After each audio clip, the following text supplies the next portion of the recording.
friends and neighbors. Welcome in the light, where laughter's the answer and hearts are shining bright. With calloused hands and wits, so raise your sharp. Let's praise a place where love ignites the spark. In the field of dreams, where sweat and hope combine, we'll raise our voices high and toast to the divine. Be your best and let your spirit always rise. Give thanks for every moment under sunny skies. Be the sunny side of someone else's life. Share your light and joy through struggle and strife. Keep your heart open and your soul always bright. Together we will share this sunny side life. Be the sunny side of someone else's life. Share your light and joy through struggle and strife. Keep your heart open and your soul always bright. Together we will share this sunny side life. Hello, friends and neighbors, and welcome to Sunnyside. Happy Cinco de Mayo. I mean, if you celebrate the 5th of May after the May 4th day, may the 4th be with you, and as the Lutherans say, and also with you. Today is the 5th of May, Cinco de Mayo, which is some sort of Mexican holiday. I'm not sure exactly what it means, and I have a history degree, but I don't care. I just like to have, a margarita now and then and dance around a hat. But more than likely what I'll do is go to a track meet where I won't be doing either of those two things, dancing around a hat necessarily, and certainly not having a margarita, which is probably good since it's a high school track meet. But it is something that I look forward to. Track season is underway. Finally, the weather has turned. The grass is greened. I mowed the lawn. I treated the lawn. I did all the things you're supposed to do, according to former guest and current and wonderful superintendent of Bear Creek Golf Course, Mark Helgeson, to make my lawn look fabulous. And I even got a new lawn sweeper. I've had a long and difficult relationship with keeping the clippings off my yard. Now, the first grass clippings of the season you actually should leave on top of your yard. From what I understand, since if you did what I did and you've fertilized the yard in advance, say back in April, when the showers were all about and the grass was just starting to grow, I did the fertilizing at that time. I told you all about that. Really exciting stuff. And then that grass grows up, and all of that those wonderful nutrients are in the grass blades themselves. Oh, Knox, excuse you. So you take those grass clippings and you just leave them. You leave them on the top of the grass after you cut them the first time because all those nutrients are there and it filters down back into the soil. So you don't want to give up all of your nitrogen and potassium and whatever the other thing is. I can't remember off the top of my head. But you want to leave those first grass clippings there. So I cut it twice. I go one way and then I go the other way in that first grass cutting of the year. Very exciting stuff that we're talking about right out of the chute here today. But it is an education. It's an education in how to take care of your lawn. If you like your lawn to look like a golf course, then you need to know how to take care of it. And I'm really excited to put this new, larger lawn sweeper into action. I got to put it together, and then I got to, the next time I cut, which it'll be a little bit longer, then I've got to go ahead and sweep those clippings up because I just don't like grass clippings on top of the yard. I don't like it. I've said it before. I don't think it looks good. But the problem is that with these grass sweepers, these lawn sweepers, there's basically there's like 2 or 3 levels of lawn sweepers. All right, there's the lawn sweeper that you can buy at the store, say like at a Tractor Supply or someplace like that, and they're fine. They work. They're really meant for smaller yards, say maybe an acre or 2, and they pull behind your lawnmower or whatever you're using to pull it. Got these little brushes, and they flip the grass and the leaves or whatever into this big basket, and then you can dump them out. wherever you want and turn it into whatever you want it to be. Anyway, so I had one of those, and it was like, I don't know, 48 inches wide or something like that. And I've had two of those, actually. The first one I bought, repaired it many times because they know that they're crap. They know that they are just going to break down on you. And the particular brand that I have been consistently purchasing, because it seems to be the most prolific brand out there, they put it right on their easy parts because they know that their crap is going to break. And so you can, or speedy parts, maybe that's what it is. But it does come speedily, I will say that. So that you're going to break your stuff, and they know that because it's all cheap stuff. And then you fix it and you go on, and it keeps breaking down. And you get ordering new parts, and different things happen, and you become kind of a little bit of a mechanic.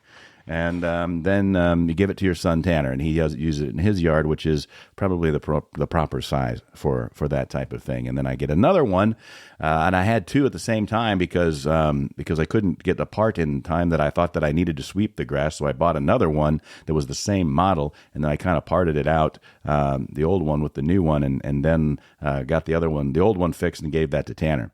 And then that one broke. The new one that I got broke after a couple of years, and a few or several repairs. And I got sick of it. So I started looking at other lawn sweepers that are out there. And this is where you really jump into the big money. Did you know that you can get a lawn vac that you can hook up to your lawn mower, and it pulls behind? It's got its own motor on it, and it sucks all the stuff into its big basket in the back there, and it's pretty fancy. And that there is about, I don't know, $8,000. So you go from like $400, $400 or $500 immediately to $8,000. And I'm sure that those work great, but I'm just not interested in spending that much money. But the third level is you don't even need the mower part of it, because I'm not convinced that my larger deck mower, which is 6 feet, is going to do what it's supposed to do on the things that plug in to the deck and suck it all up while you mow it. And then you have to mow it again anyway. So then that's the $8,000 model. Then there's like an $11,000 model. If you really want to get fancy. I did my research, and I didn't buy any of them. And that one just goes along and vacuums up your whole yard, and you can pull it with whatever you want. And it's really cool, and it's really expensive, and I'm really not interested in. So I went to the biggest model that you can get of these lawn sweepers, which is 54 inches, still smaller than my mower deck. Not bragging, just saying. These are the things that you have to do to keep your lawn swept up. And so I'll put that together, and I'll get to it this week, and we'll continue on as the summer season begins and the mowing season returns, which I look forward to on one hand, because I love the way that the lawn looks lush and everything is beautiful at Sunnyside, but at the same time, it is a lot of work, and man, it just seems like you're constantly replacing these. Why can't American manufacturers make anything that lasts for a long time? And maybe I don't know, maybe they're made in America, maybe they're made in China. I don't know where they're made, but you would think you'd be able to just make the same thing at a bigger scale with better wheels and things like that. Maybe I'll have to invent that. I keep thinking of ways to do it, but I'm also not that mechanically inclined. Anyway, this is the things that you have to learn how to do as you grow up and become your own king in your own kingdom, your own mayor of your own little town when you live on an acreage. And that's how you learn stuff, so that later your kids look at you and go, Dad knows how to do that stuff. And it's because you have to learn kind of on your own and watch YouTube videos, and that's what I've been doing. So speaking of education, though, that's what we're going to talk about today. But before I do have to bring up one more thing. We're going to talk about education a little bit, and this crazy idea of year-round schools and why I like it. But before I do that, I do want to tell you about, most of you know who've been listening for a while, we had a 50s revival show. My good friend and former guest on the show a couple of times and helps out with some of the skits that we do, Donovan Johnson, world-class pianist and musician overall, has created this Vinyl Fest organization, and he puts on a series of shows, and for some reason, he has invited me to participate. And so I did the 50s show back in April. I think that was April that we did that. Or was it March? Very end of March, maybe. And that was great. It was at the Bowman Fine Arts Center in Forest City, a very nice venue for about 650 people. And it was great. Everybody loved it. It was not sold out. It was the first of the series, and so I didn't know if people knew what to expect, but they were probably, I don't know, it was probably half full is my guess. I don't know exactly. I never did get the final count on that, but we sang a bunch of songs from the 50s, a group of musicians that were way more talented than I am, because I'm not a musician. I'll sing along, and particularly those doo-wop songs, I can hit those lower notes and not have to remember words, and made it back into the 60s groovy palooza for some reason. So I'm excited to announce that we'll be doing the second show for the Vinyl Fest series of these music revival type sort of things. And this is happening on Flag Day, June 14th at 7 p.m. at the Bowman Fine Arts Center. And you can get your tickets right now, actually. They're available online. I'll put a link in the show notes. You can go to, just click on the link. It'll take you to the Bowman Fine Arts Center. And the June 14th date for Vinyl Fest presents the 1960s Groovy Palooza. Buy as many tickets as you want. It's going to be a great night. It's going to be at 7 p.m. That's a Saturday night. The first show we did was on a Sunday afternoon. This is going to be a Saturday night. There's going to be a cash bar, so you can really get into your 60s mindset. And it'll be just hopefully beautiful weather and wonderful times. And it's a bigger show with a bigger band and more singers and maybe even some dancers and lots of cool things going on. And so I've decided to make my own little commercial for it, and this is what it sounds like. 1, 2, 3. Vinyl Fest presents the 1960s Groovy Palooza. It's our second concert event of the season. Now, this show celebrates the music from the 1960s, America's golden age of rock and roll. It includes everything from the Rolling Stones to Stevie Wonder to the Mamas and the Papas, and of course, the British invasion. He's a real nowhere man, sitting in his nowhere land. Vocal groups, costumes, black and white video clips, and your favorite songs. It's going to make for an unforgettable evening you won't want to miss. There will be a cash bar on premises as well. Mark your calendars for Flag Day, Saturday, June 14th at 7 p.m. The 1960s Groovy Palooza. It's not unusual to be loved by anyone. Click on the link on the show notes now to get your tickets reserved at the Bowman Fine Arts Center, presented by Vinyl Fest. So you can bet you'll be hearing that commercial every Monday until we get to June, whatever the Monday is before June 14th. There you go. That'll be the last time that you hear it. And if you have been paying attention to, I produce a couple of other podcasts here at Sunnyside Farm Studios, and that includes Mr. B's Dinner Party. Hi, this is Scott Bertelson. I was a public education instructor at Forest City High School for 39/40 Hooks Counting years. And during that time, I learned a lot about myself and life, as I still am now in my retirement. That's why I am hosting Mr. B's Dinner Party on this podcast platform, and I hope that you will join me at the dinner table for conversational morsels for the mind.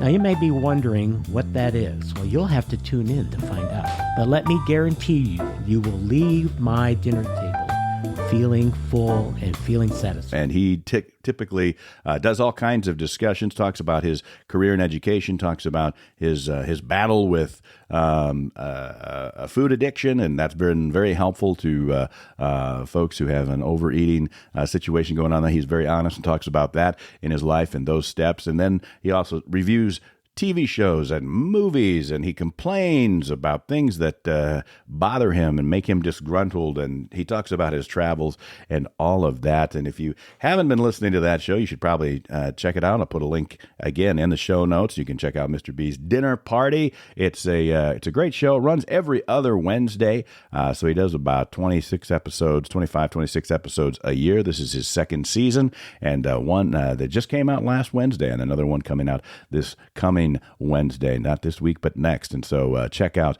Mr. B's dinner party as well. And then we also do the Gridiron Club podcast. So the Waldorf Gridiron Club podcast has been running this is its 4th season. It's actually older than the Sunnyside of Life. It was the podcast that helped me learn how to become a podcaster, co-hosted with a good friend Andy Buffington, and we're all in the Gridiron Club. It's the only podcast that talks about Waldorf football, but it's also the only podcast that talks about football in the GPAC, really, on a regular basis. Every week on a Friday it comes out, and what we've been doing for the last couple of times and what we'll continue to do through the summer is we're actually talking to the other coaches in the other programs at Waldorf University, my alma mater, and getting to know their programs. We had a conversation with the Ivanhoes, who were the coaches for the volleyball team. We'll be talking to the soccer coach, the baseball coach, the track coach, the wrestling coaches, you name it. We'll get them all in here throughout the rest of the summer. I'm looking forward to that. But last week on Friday, it came out that so I had to do the show myself because Andy was gone, and so then I did and the soccer coach was Joe Tibbs was supposed to be on the program. He couldn't be there, so I ended up calling a buddy and talking to a former classmate of mine back in the day when we went to Waldorf in the 1990s. And his name's Ben Fossey. Ben has been on the show Shark Tank in its 2nd season. He invented a little cooler that fits in the shoe pocket of your golf bag. It's called Caddy Swag. We talked about that. That's what he was on Shark Tank with his wife for several years ago. And then he also has invented something that is very interesting, particularly for football. And it's a cool thing. And it's called the ball dryer, and it's just great. It's a tool that you can take and put your football or footballs, depending on which model you get, into this, and then within 60 seconds it's dried off. So that's very important for things like a rainy game. So if you're trying to keep that ball dry for your quarterback and your receivers to the best of your ability, or after practices and things like that. So it was fun to talk to him about that and his life since he left Waldorf University, and just kind of being an entrepreneur and being from Iowa and being a small town kid, now living up in the Twin Cities, and has been there for quite some time. So if you haven't checked out the Gridiron Club, and maybe you're not interested necessarily in Waldorf football, that's just fine. But last week's episode was certainly a good one for everybody. So I'll put that link in the show notes as well. That's what's going on here at the studios, as well as some great interviews for the Sunnyside biographies. So that's going on. That's something that if you haven't, if you're not aware, one of the things that I do with the studio that I've built here at Sunnyside Farm Studios in the barn is just interview people and get the stories of their life. Families typically come together and they get their mom and the dad or whomever it may be, and they have them sit down with me for a session or two or several sessions, depending on, how much story there is to tell or what they want to talk about and, what they can afford. And then and then I put it all together just like a biography in chapters, and it's all produced and it sounds pretty cool. Sit still. I said, I can't. Something's tickling me. She thought I was crazy. She said, well, open your coat. I unbuttoned my coat and opened it up. There was a mouse. Stories. Everybody has them. The stories of our parents, grandparents, and our friends remind us who they are. That's kind of what I think it is too, is memories. Growing up, my dad was an English teacher. How they got here and what they've learned on the way. What if you could collect as many of your loved ones' stories in a high-quality audio format to keep forever? What if you could share the sound of your loved one's voice, their laughter, and their thoughtful manner with your children, or when you are simply driving to work? He spent literally 3 months in North Dakota freezing buckets of ice water to make this awesome ice fort that we never spent time in, but it was amazing for the moment it was done. Well, you can with a Sunnyside of Life biography. Produced here at Sunnyside Farm Studios. I'll sit down with your loved one for 1, 2, or several sessions to record their stories. I think my students are going to have good memories of me. You'll receive the full raw recording, an edited selection arranged in audio chapters for easy reference, and produced segments you can use for family gatherings, special moments, or any time you just want to hear your loved one's voice. And those are probably my most cherished things. Share it with your family and make it a keepsake, because that's what stories are. Keepsakes of the time we had together. Never forget that. I was petrified of mice after that forever. Email your query for more information to Troy at sunnysidefarmstudios.com. The email is also in this show's notes. Let me record your loved one's story so you can share the sunny side of their life in their own words for years to come. I actually do kind of remember that now. Okay, so that's that, and now let's get into the subject matter of the day. One of the things that I also do is I am on the school board. That is not a paid position. It is an elected office, and it is something that I enjoy doing very much. And so for the last few years, I've been on the school board, the local school board, and then in the last year or two, I've been on the school board president, and that has been interesting and fun and challenging in some ways. And as we take, one of the things we have to do is we have to take a look at, we do a lot of things, but one of the things that we constantly do is we have to pay attention to our money. We have to pay attention to our budget. We have to pay attention to how we're going to spend our money. And in Iowa, and maybe it's like this in other states too, there are lots of things, lots of ways that you can spend your money that the legislature determines what that money can be used for. So even though we have an elected body of representatives from the local school district in every school district in Iowa that composes your local school board, those are elected, and in our case in Iowa, unpaid officials who bear the responsibility of managing that district. The legislature down in Des Moines, those geniuses still determine all kinds of things about public schools. And in Iowa, in the last year or two, what that they have done is they have included the ability to use what's known as state supplemental aid, SSA, as a way for any student in Iowa to take that state supplemental aid and go to, say, a private school. And that now is going to open up entirely. It started off in steps last year, and now it's going to move into its final phase. Is, you know, anybody can go to any private school anywhere for and take their state supplemental aid money with them. So when a kid leaves a public school, goes to a private school, that $7,800 that is state supplemental aid then goes to the private school. And that's, you know, actually that doesn't, I know it, this is an apostasy to public education, folks. That part doesn't really bother me. I've said it before on the show. I believe we can outcompete our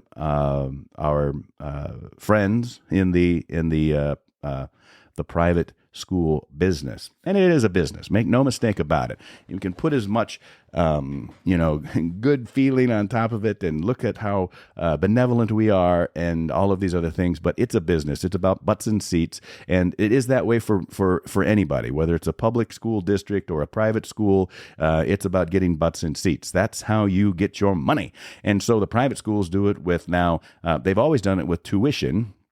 So you pay to go to a private school, just like I paid to go to a private college, and just like, well, people pay to go to college anyway.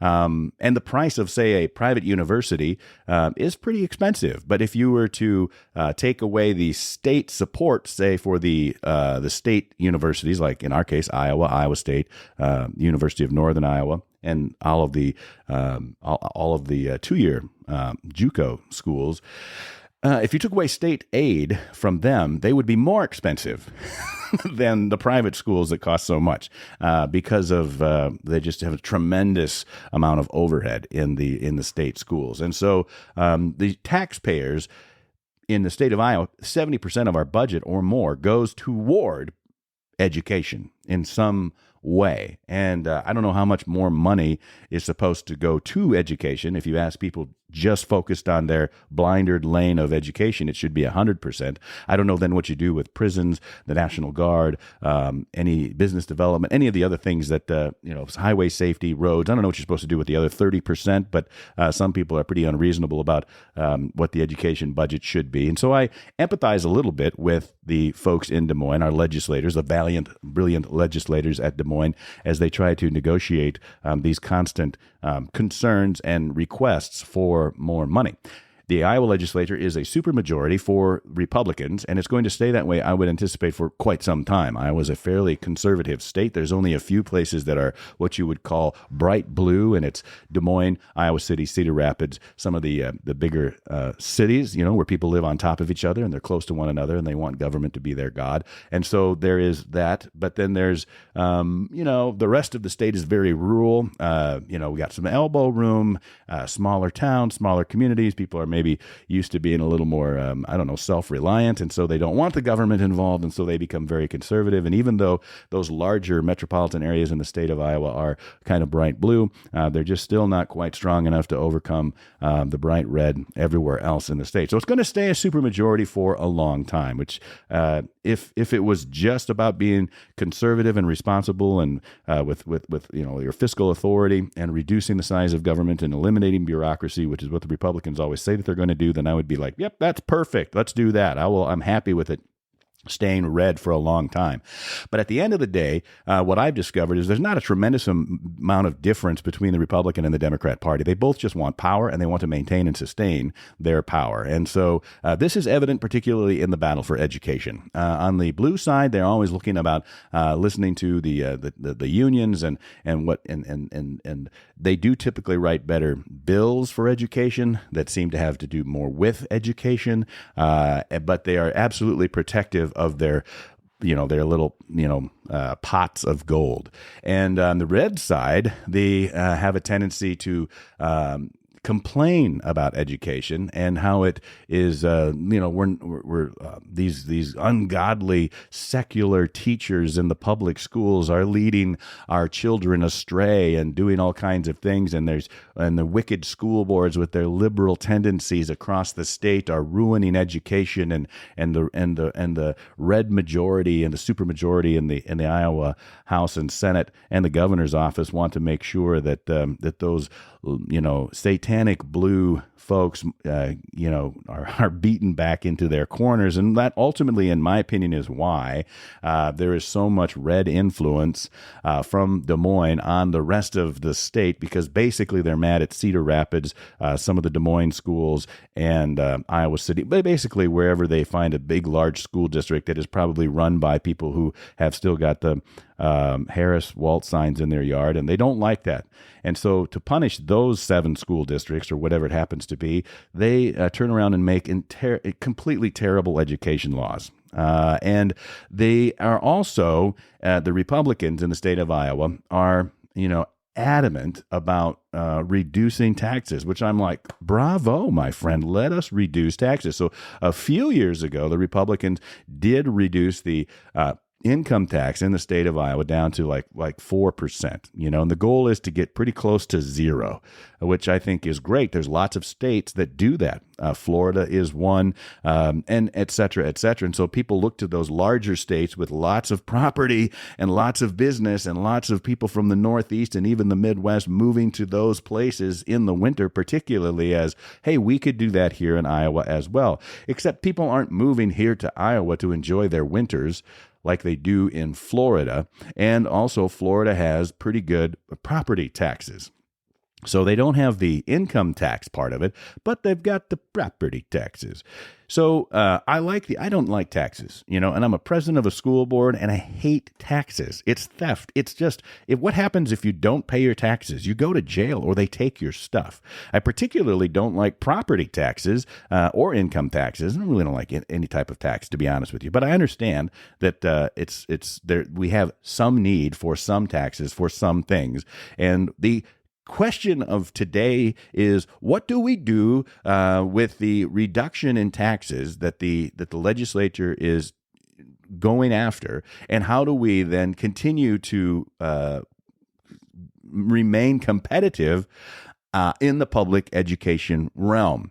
And hopefully I can tie this all together. I don't know if I have a solution. I'm not an expert in any of this either, but I have identified some issues and some problems. And a lot of people have. So right now, we've reduced our income taxes, and income taxes in Iowa do not generally, they're not pushing the budget tremendously. Most of our stuff comes from other taxes, which are all equally evil in my opinion, but property taxes really drive a lot of your school district and city municipalities. The county budgets are derived from property taxes. There is, and always has been, I guess, a mindset that you can include income tax assessments as well that will help pay for education and city stuff and county stuff and whatever. And then that would allow the people who don't own property to have a stake. Is how it's been put into my discussions. Like, well, these people that don't know, what if they just rent and they got 4 kids going to school? They need to have their piece of the pie too. They need to pay their taxes, and so that's why we have income tax. It's such a minuscule amount over the top of the 4% or whatever it is that they're paying in Iowa for their income tax that it really doesn't amount to maybe a few $100s, depending on what they make. And my guess is that if it's a single mom living in in an apartment that she's renting and she's got 4 kids, there's not much generated from that income anyway. So not a big fan of income taxes. Hate them. Hate income taxes for a variety of reasons, which you might guess. But property taxes is the next target. So Iowa has framed itself as an income tax friendly state by reducing income taxes. Okay, bravo, little golf clap there for the Republicans on reducing income taxes.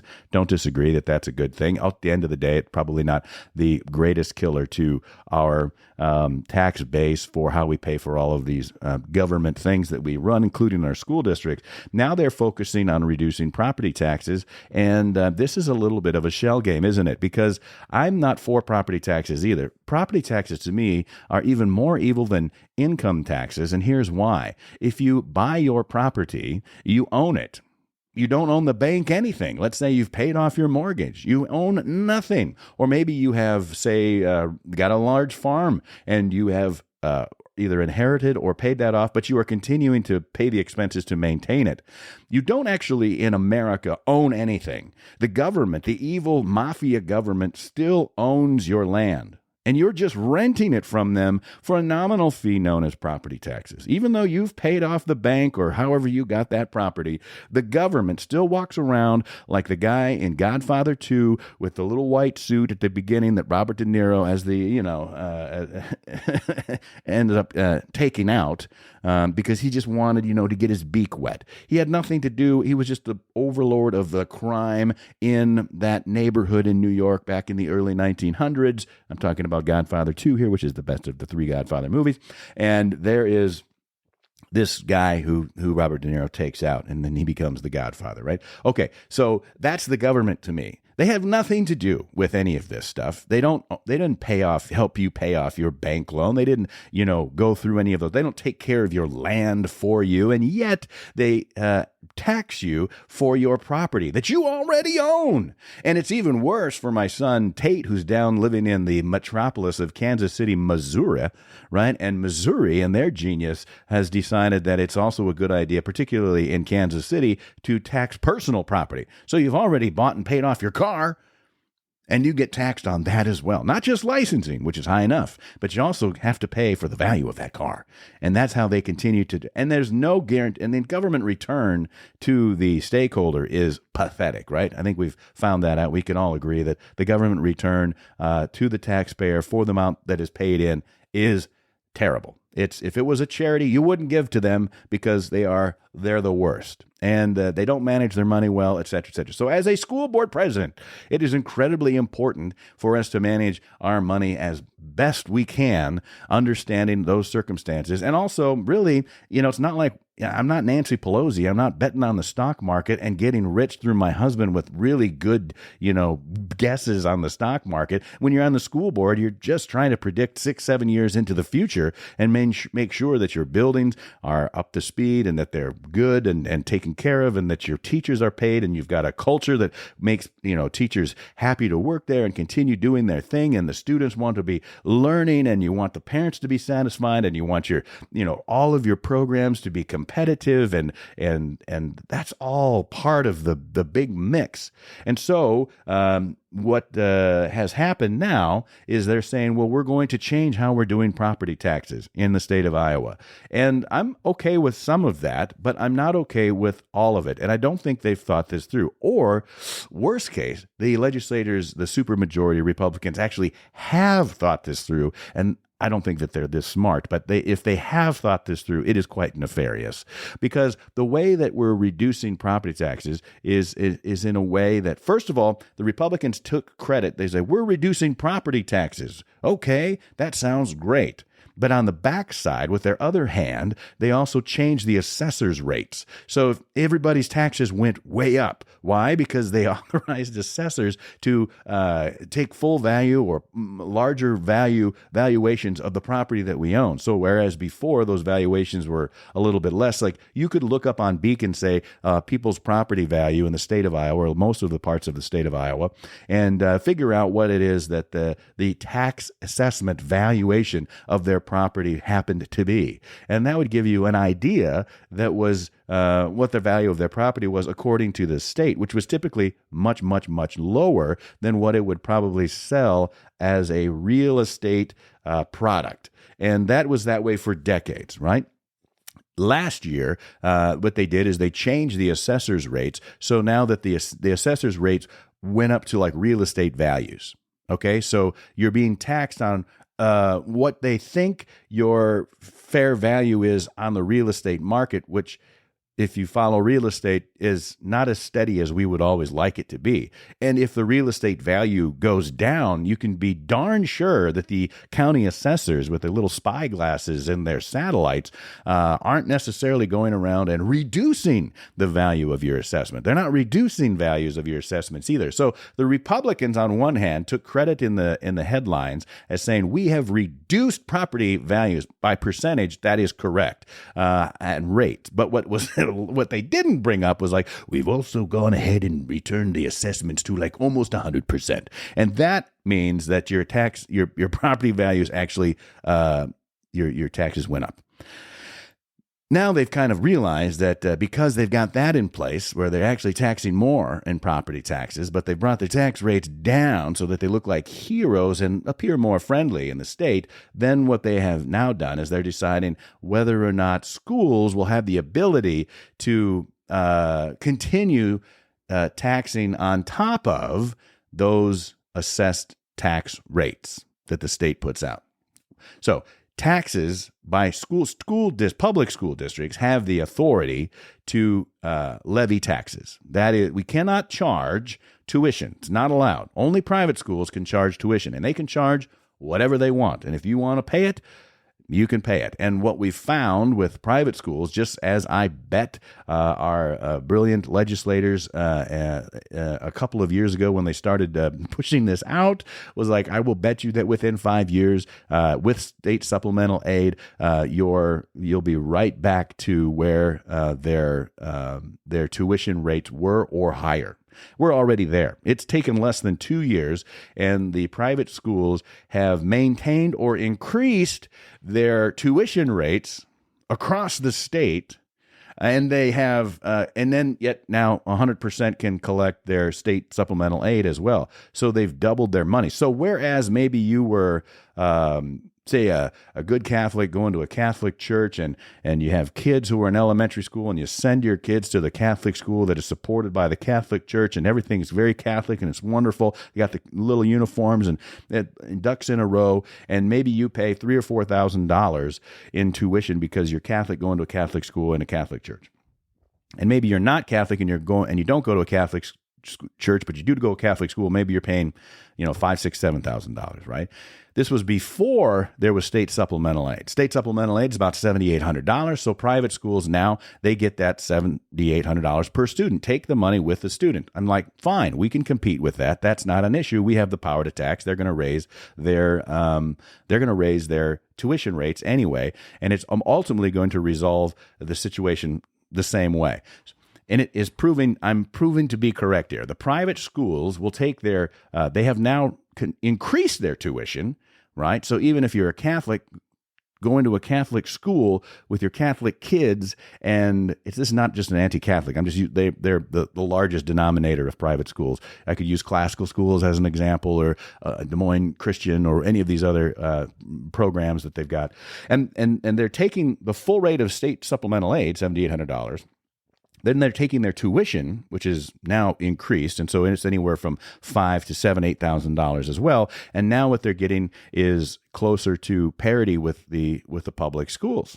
Seems reasonable, because even though the state provides, say, $7,800 per student, and there is some, but not much, not as much as you think, federal money that does come through the Department of Education at the federal level, and particularly through the Department of Agriculture for, say, school lunches, or Department of Transportation for school busing. Those types of things do come into schools from the federal side. It's a very small part of the actual budget of a school district. The local school district taxes that they are allowed to collect, things like PEPL, things that we have some sales tax, things that we can add on a tiny bit to everything, and that allows us to get our actual spending money per student to around, in our district, but around $12,000 to $14,000. It depends on what the needs of the student are. And speaking of needs, public schools do maintain the characteristics of education necessary to take care of all of our special needs and at-risk students.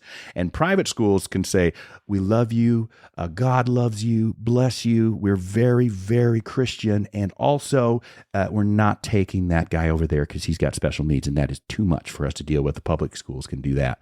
They have the authority to do that because they're private, and they can decide who comes in and who doesn't. And that includes, kids that are maybe a little more work to educate. And so that is, but the public schools, we're like, we'll take everybody, okay? But it does cost a little bit for us to do that. And so we have to figure out how to manage all of this stuff. So big, long, round and round circle here.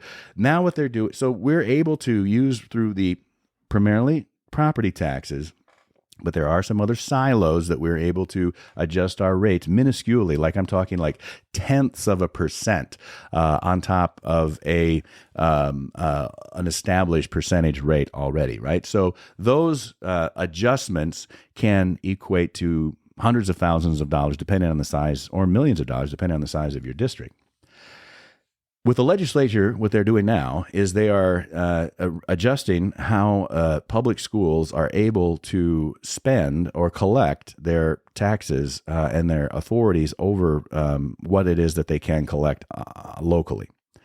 And the problem with that is that for our particular school district, it ends up, it could cost us, say, for example, rule changes in PEPL, which is PEPL is how you make your building improvements, how you make sure that your roofs don't leak, how you make sure that your, all of your, any improvement to school grounds or buildings or assets all comes through PEPL. That is a clear advantage that the public schools have over private schools. Private schools have to pay for maintenance of their buildings out of their general fund, tuition, whatever it happens to be.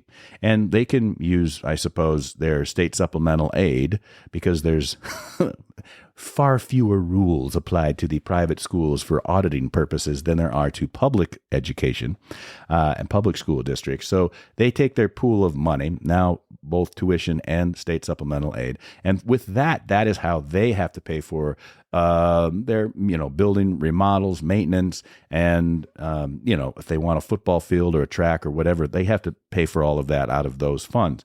So we're not allowed to use our general fund money to pay for physical plant improvements. Okay. And so that's why PEPAL is important, because in order for us to maintain our infrastructure, we need PEPAL. And PEPAL isn't a tremendous tax burden. And not, again, that I'm not in favor of taxes, but it is a part of it. So recognizing that that is an advantage that the public schools have, the legislature, which is red, is doing everything it possibly can to reduce the amount and ability of public schools to collect PEPAL funds, which will lead to some derision, I would say, or I guess reduction in maintenance in buildings, and also establishing rules. The geniuses in the legislature, reducing bond authority.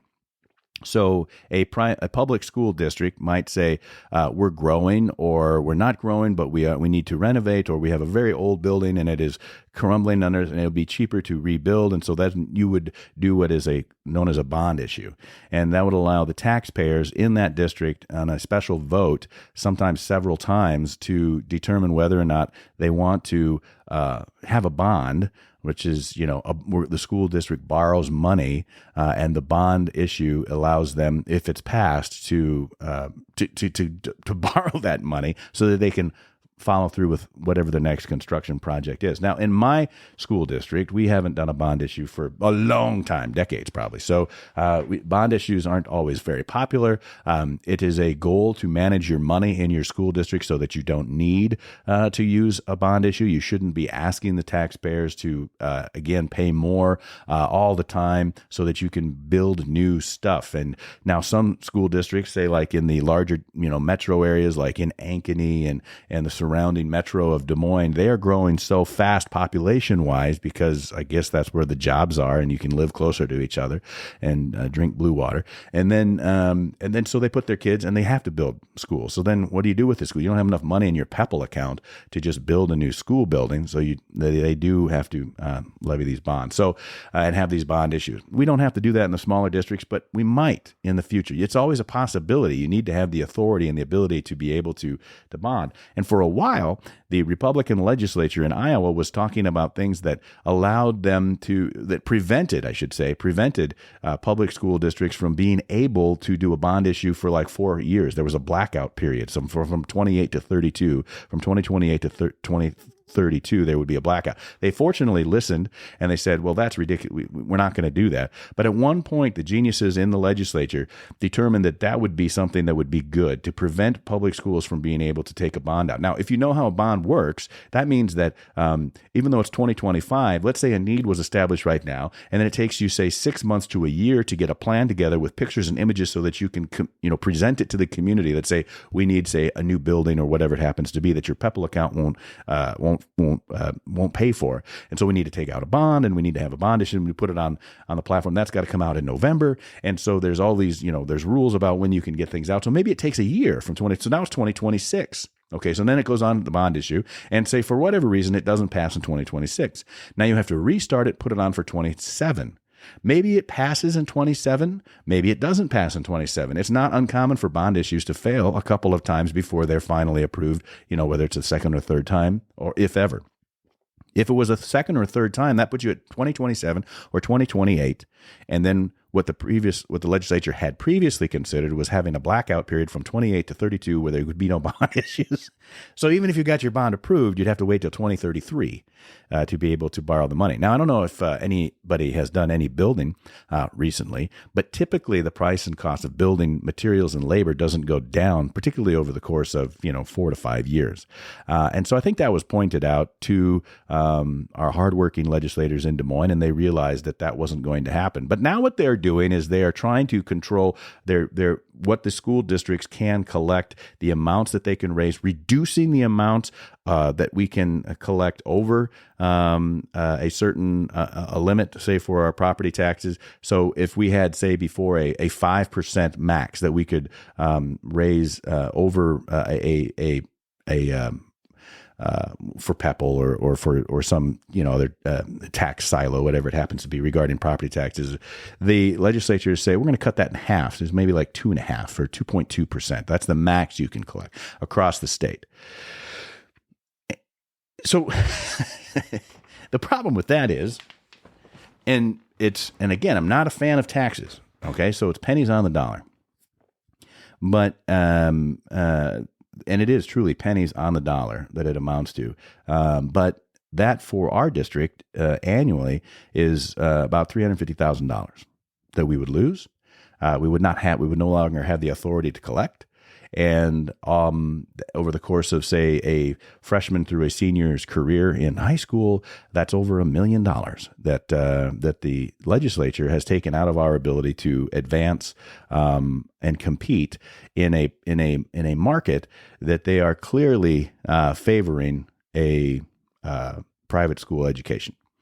And so as the tuition rates, which the legislature has no authority over, continues to go up in private schools, which they will do, and they will continue to collect, sometimes in many cases, double what they were getting in tuition previously before state supplemental aid traveled with the student. Now, so that in many ways, they've tripled or quadrupled what they had received before.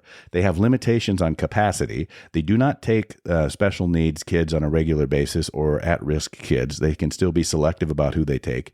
They are going to pass, and possibly they already have, Henry Stone's brilliant idea about making sure that they don't have to invest in any sports facilities because public schools will have to take the private school kids in activities, particularly sports.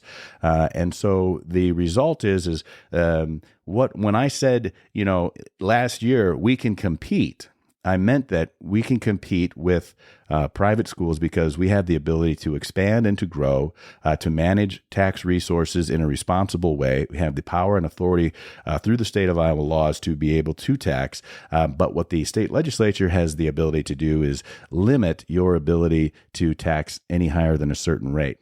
And that is what they're doing. And so on the one hand, it is difficult for us. Now, it's not like this doesn't affect teachers. Teachers' pay comes out of the general fund, but it does affect butts and seats. Here's why.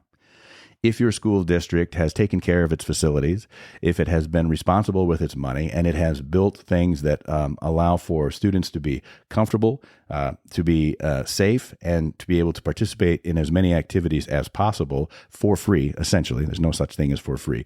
But they have done it in a way that's very, very affordable for every student to be able to participate in activities as the public schools do. Those that attracts people to your community and students to your school district and teachers to your school district and administrators to your school district, and businesses thereby follow or stay based on the health and facility of your public education system. That's an advantage for public schools. If we have a turfed football field, for example, that may not seem like a big deal, and it is expensive to maintain, spread out over the course of 10 or 15 years. It's mitigated pretty well, and that's something that PEPL pays for.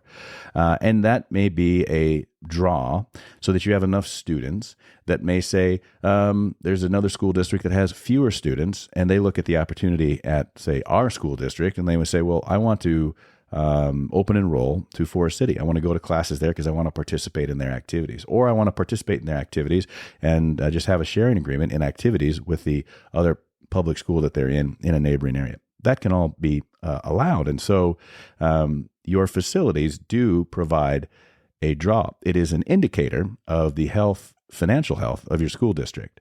And I think that the legislators realize this. They are trying to, on one hand, look like tax heroes by reducing property taxes. Golf clap. Hey, I'm for that. And reducing income taxes, also for that too. But they, as we know, they do nefarious things on the backside. They go up to a much higher level rates of assessment. And so you end up paying more in property taxes. Now they can bring that down, and they're trying to manipulate these things, still look good in the headlines and appease whatever organizations are paying for their steak dinners. I don't know. But it does cost us at the local level, because we don't have, when you eventually degrade the ability for public schools to maintain facilities and program opportunities, it does set the, maybe the goal is to put the private schools at a I guess a level playing field, whatever they think that is, except it's not a level playing field, because private schools don't have to educate everyone. They can educate just the ones they select. And that's, by the way, what's going to happen anyway. It sounds like, poor kids can now go to private schools and get the education that all the rich kids got in the past. Well, that's not true. Unless they come up with some, private college level nonsensical scholarship, right, to get to a base price. They're going to continue to they're going to continue to charge high rates to keep the people out that they don't want to be in their school. Like it's a high rent neighborhood.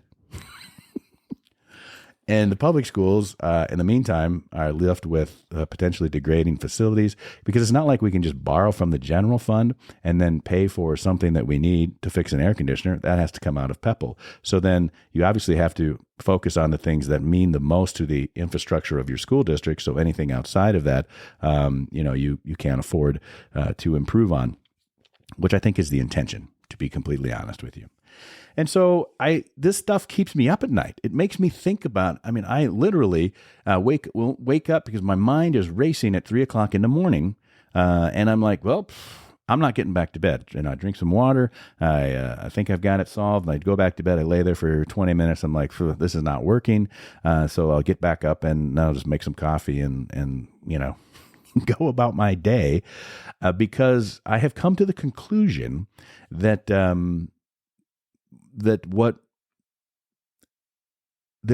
we have to figure out a way to do education, which sounds like a really dumb way of saying that, perform education in the public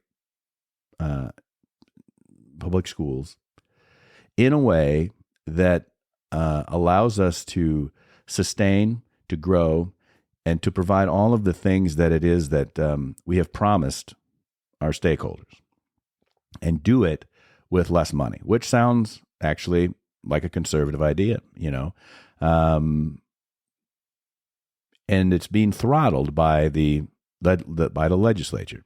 They're absolutely throttling and demanding, essentially, that don't worry, public schools, we'll dole everything out from Des Moines.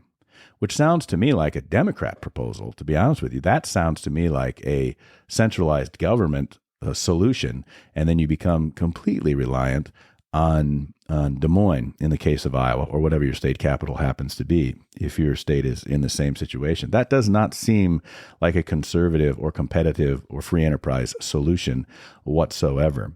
So I think in those terms, and I'm thinking, how do we provide what the constituents really need? How do you maintain your facilities? How do you provide something new, something different, something innovative? How do you get your kids to gain the most from their education that they possibly can for the money that the taxpayers are putting into the system? How do you assure that they are retaining the information that we say that we want them to have? How do we make sure that that they're in a safe environment, that they're able to learn, and that they're also motivated to participate in activities, become well-rounded individuals? How do we make sure that their parents have a place to put their children throughout the day, Monday through Friday, so that they can go about and be productive citizens in the community, working in their respective fields and careers and whatever it happens to be? And how do we manage all of that and do it with less money? Now, we are in a good situation in Forest City because all of our buildings are climate controlled year round. That is not necessarily true in every district in the state of Iowa, but all of our buildings are climate controlled. So I came upon the idea, it's not new to me, but it's something that I feel like what we ought to do is we ought to consider what I would say is, let's call it a 9-3 program, 9-3 track program, which would be my wife. It's year-round school. Okay.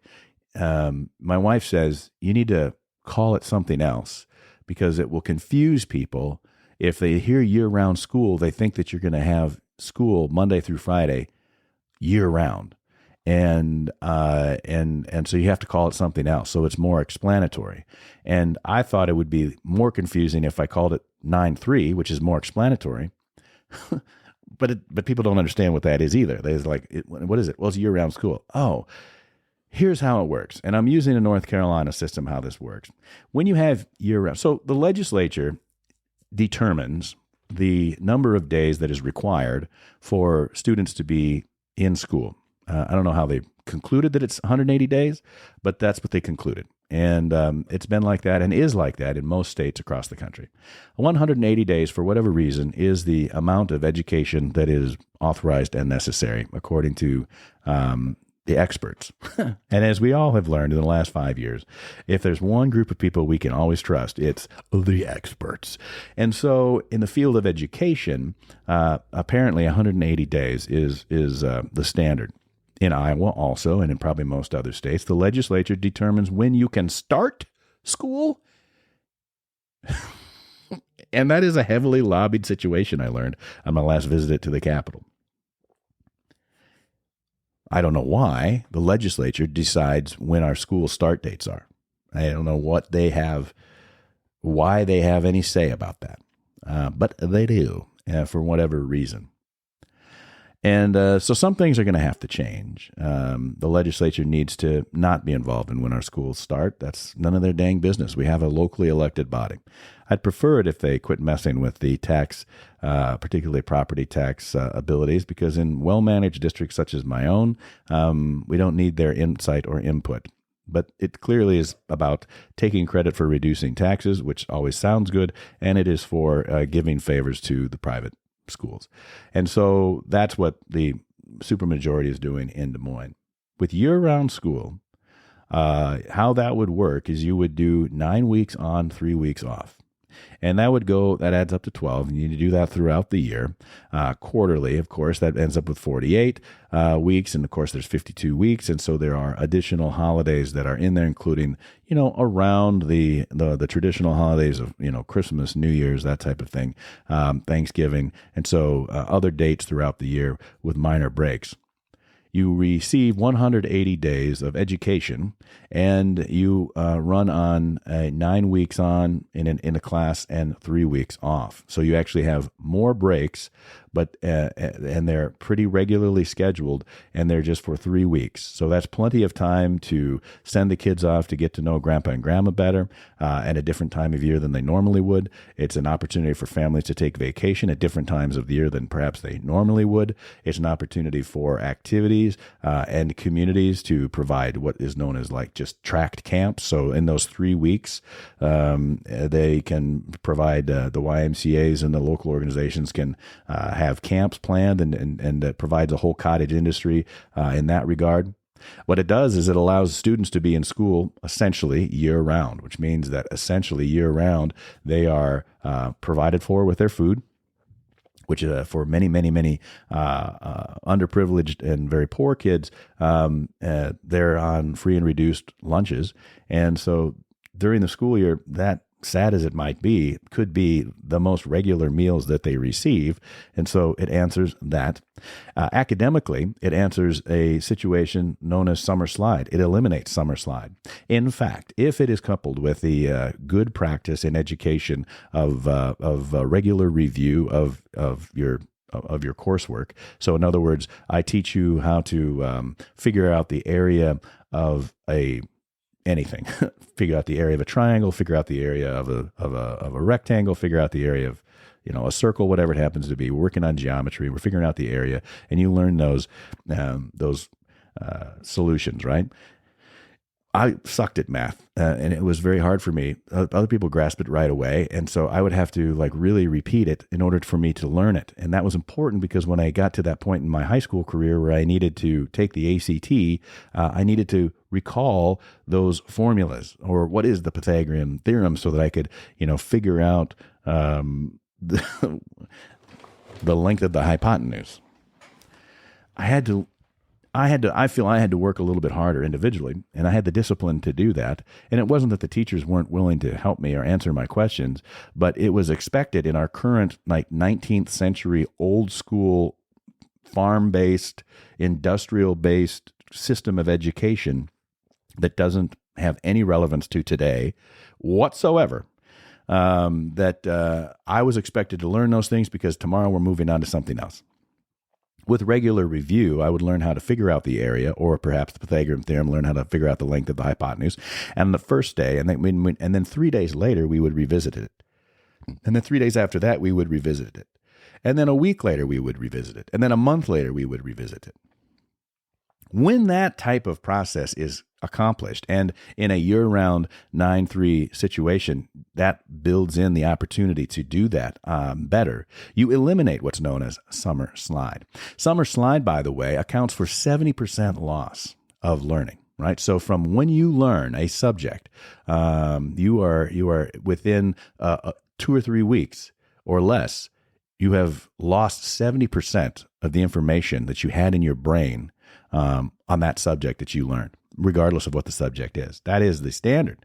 So regular review coupled with year-round school actually adds up to an entire month of learning that our students have the benefit from because they come to know it. If you review something with me 3 days after you taught it to me, the next time I see it, I'm like, oh yeah, that makes a little bit more sense. The next day, 3 days, I see it, I'm like, oh, okay. And then a week later, I'm like, yeah, I think I remember how to do that. And a month later, I'm like, yeah, I know how to do that.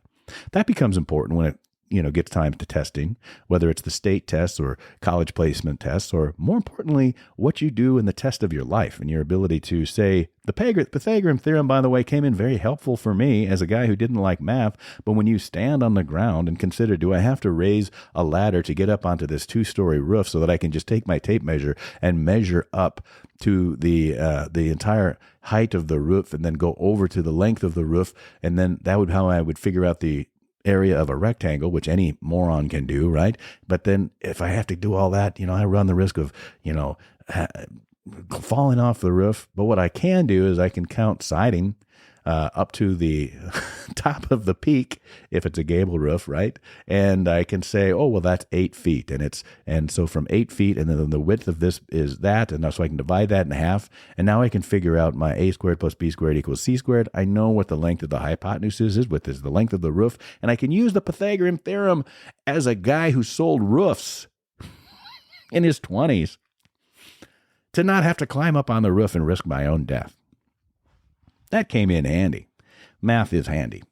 And so that had to be stuck in my brain, right? And so that is something that we want. We want our students to retain. The legislatures complain that they don't know, our kids don't know American history. In fact, some of the geniuses in the Iowa legislature want our kids to have to pass the immigration test for citizenship before they can graduate from high school. And I'm thinking, well, that's fine, but first of all, you have to tell us, all you legislators have to take it, and then that will establish what the standard is, because if it's 50% that can pass, then that's what the standard is for the kids, because you're the leaders of our great state.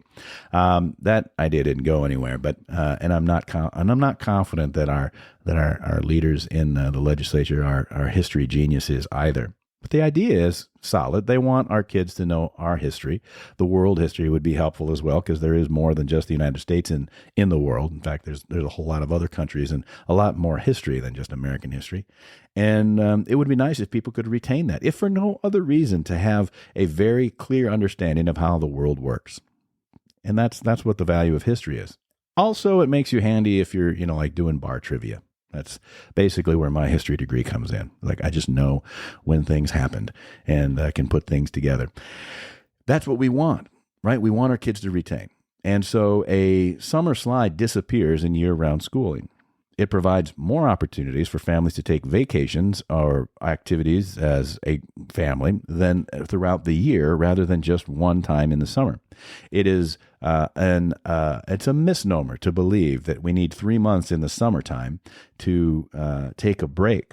Kids do need breaks, as do anybody else working, say, whether it's you, me, or educators. They do need breaks. And the amount of breaks that educators will receive is still more than what the average worker that's not in public education receives. It's just spread out throughout the year. People in North Carolina really like it. And that includes the teachers. The only things that have come across as a disadvantage have been, in my opinion, fairly emotional arguments that don't stand up, like perhaps the teachers need longer than 3 weeks to recover and that could contribute to burnout. That hasn't been proven, whereas the summer slide reduction or elimination has been proven statistically significantly for the last decade. But why is it that we don't want to have our kids in school year-round on a 9-3 track? Now, the tracked part of it is, by the way, you can, depending on the size of your school district, you can run tracks. So like one tract might have, they're on 9 weeks, and then they're off 3 weeks. Everybody's on that 9-3 program. But the second tract, it's staggered so that the 3 weeks hit after the 3 weeks of the first tract, and the third week after the third tract, so on, and the fourth tract, and so forth. So North Carolina runs some of their school districts, I should say, not the entire state, but in the Raleigh-Durham area. They have 125,000 students that they are servicing, so that's tremendously bigger than what we're dealing with here in my district by a lot.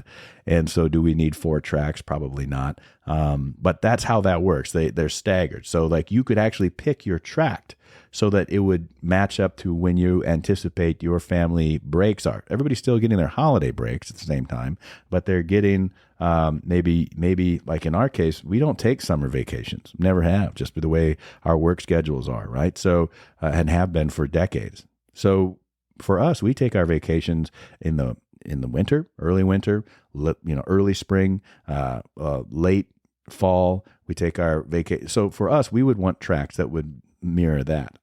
And it seems like the only people that actually have summers off as adults are educators themselves. Everybody else still has to go around and work the rest of the year.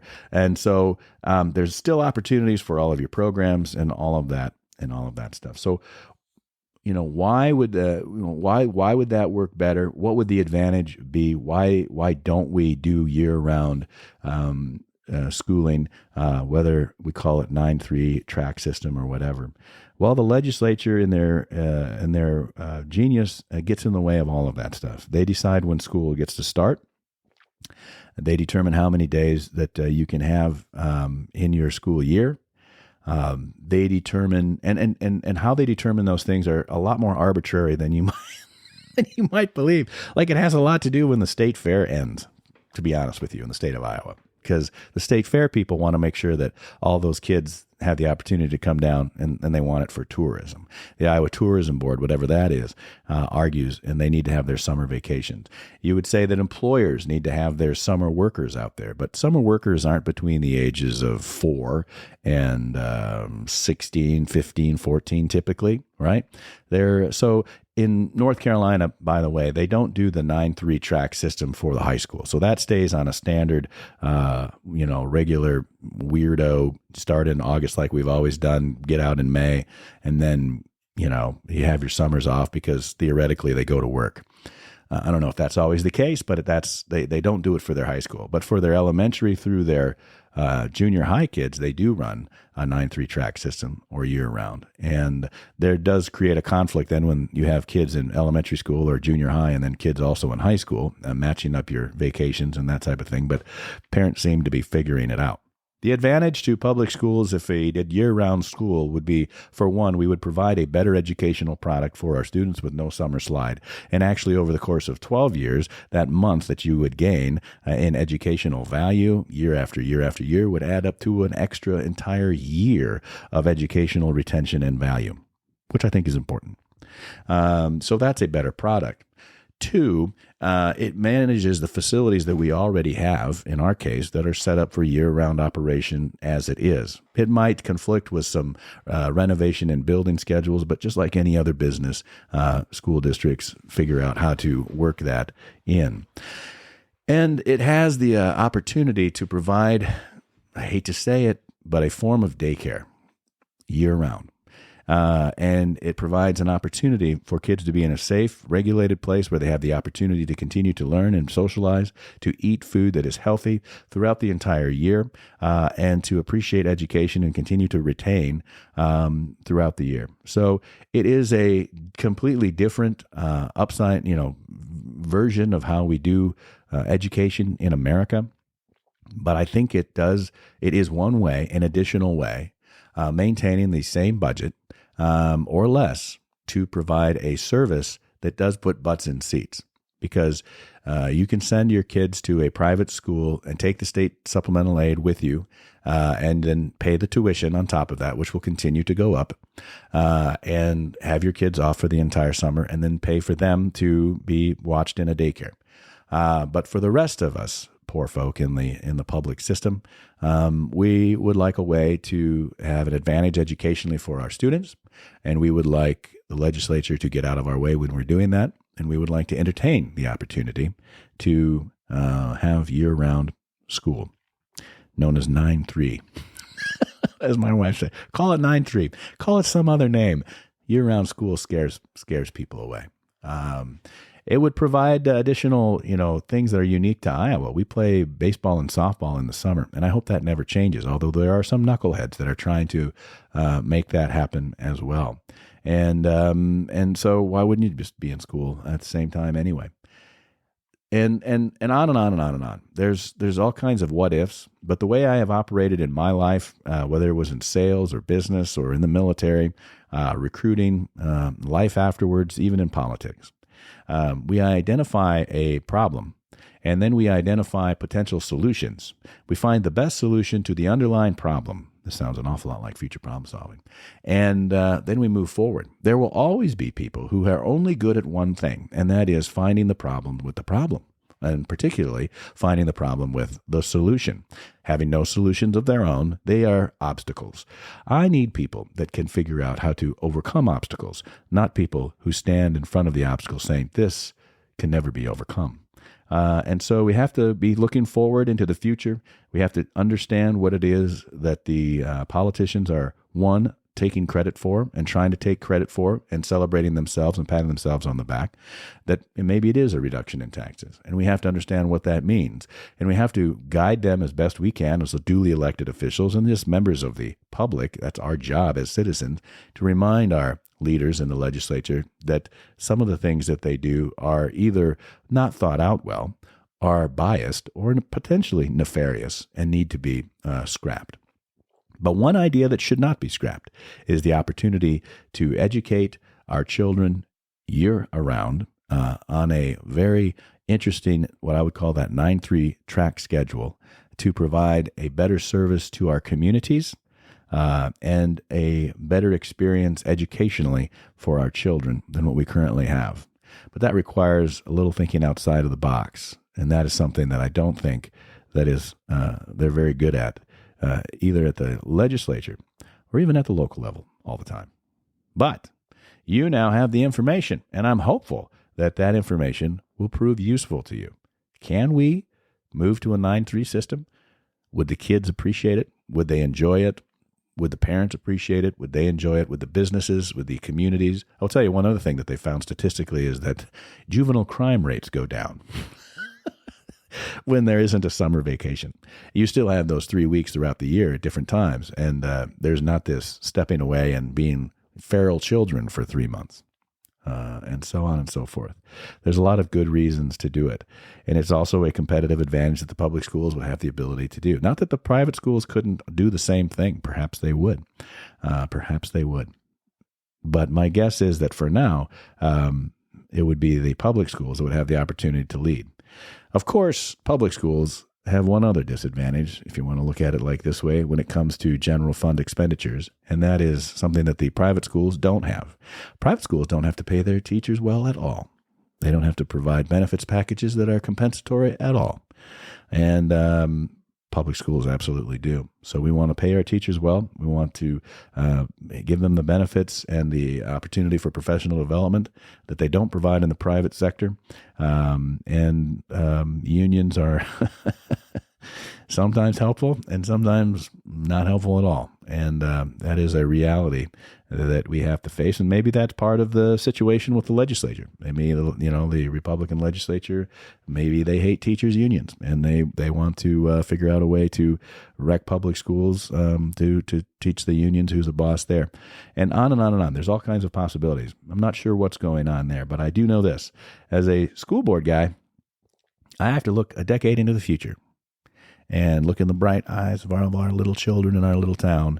And what I think is the best way to get an education in America is a small rural community with 80 to 100 kids in your class, all kinds of activities and programs to do with caring educators in a safe environment in a beautiful community. And I got to figure out how to maintain that and continue that practice that I enjoyed and my children enjoyed for a long time to come. And it could be that part of that answer is in a 9-3 year-round education. And it likely will also include continued visits and conversations with our legislators and making them understand or helping, maybe they can help me understand what it is exactly that they are able to are trying to accomplish. In the meantime, I hope that you take time to check out the links in the notes and go visit, maybe buy yourself some tickets, you and your friends, and get your tickets now. I think it's going to be a big show. We've got sponsors for the Vinyl Fest 60s Palooza. It's going to be awesome. And then, of course, check out those other podcasts that I mentioned that we also produce here at Sunnyside Farm Studios. And of course, have a fantastic Cinco de Mayo, whatever that means to you.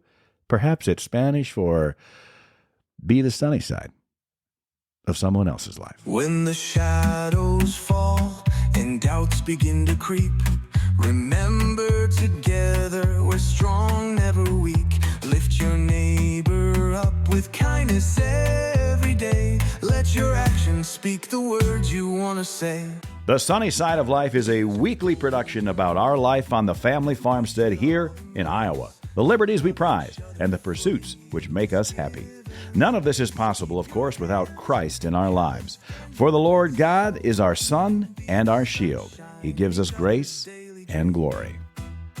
Be the sunny side of someone else's life. Share your light and joy through struggle and strife.